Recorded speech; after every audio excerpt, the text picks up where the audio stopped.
Тағдырыңды таңдау деген сөз.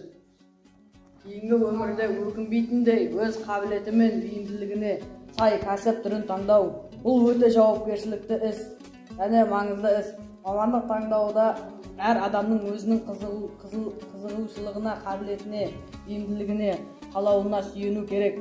Сондай-ақ өз мамандығының 10-20 жылға дейін өз сұранысын жоғалтпауы көңіл бөледі.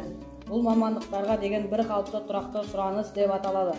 Өзінің сұранысын, қызығушылығын қоймаған кең тараған мамандықтарға дәрігер, мұғалім және құрылысшы мамандықтарын атап өтуге болады. Ал өзекті мамандықтар қатарына жоғарғы технология, байланыс, коммуникация, әлеуметтік орта, экономикалық басқару мамандықтары және еңбек сұранысына қажетті жаңа мамандықтары жатады.